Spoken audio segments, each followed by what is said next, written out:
मी खेड लोकसभा मतदारसंघाचा खासदार बोल. आजचे दादा सगळ्यांना माहिती, पण लहानपणी शिवाजी कसे होते?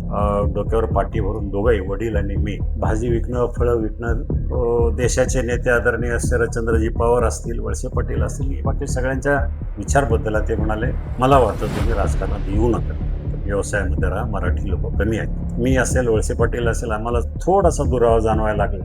ते माझ्यावर टीका करायची, मी त्यांच्यावर टीका करायचो.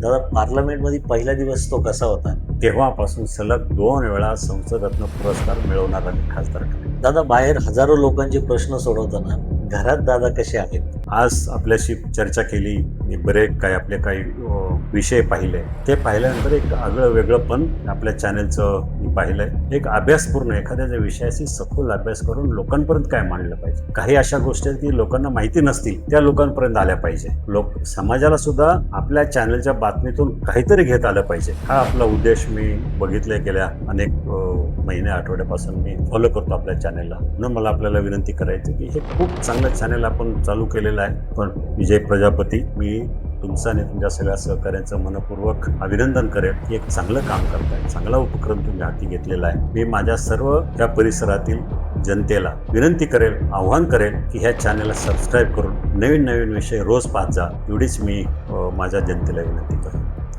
बरं वाटतं.